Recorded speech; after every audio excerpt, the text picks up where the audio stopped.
As the presidential candidates continue to duke it out in Georgia, election officials are going after non-citizens. They say illegally registered to vote. Fox 5's Deidre Dukes is live for us at a polling location in Buckhead with the very latest. And Deidre, the alleged voter fraud was discovered, we understand, during an audit. That's right, an audit of state voter rolls with state officials identifying some 20 individuals.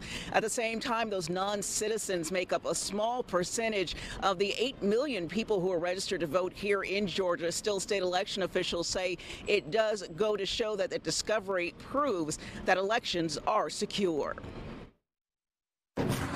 State officials assure voters they've taken several steps to ensure election integrity as Georgians head to the polls in record numbers. Georgia can trust in their elections. Secretary of State Brad Raffensperger announced Wednesday his office is taking action against 20 non-citizens who are illegally registered to vote.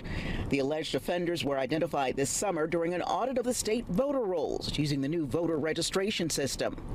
Those voter fraud cases are being referred to local district attorneys for further investigation and prosecution. And they were in 7 different counties, and those are the jurisdictions to which they will be referred for investigation and prosecution.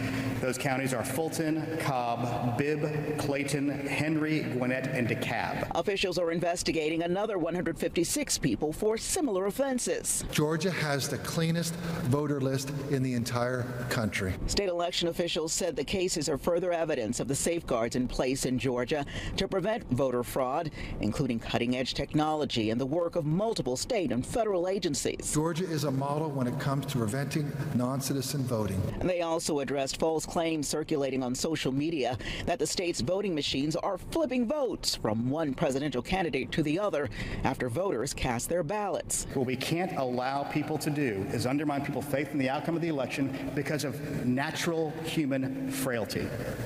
That's why we have so many safeguards in place, so many reconciliations in place, so many audits in place, and so many machines getting tested beforehand. Now, we continue to shatter records in the battleground state during this early voting period. State election officials telling us this afternoon that over 2 million people have voted so far. In Buckhead, Deidre Dukes, Fox 5 News. Deidre, thanks.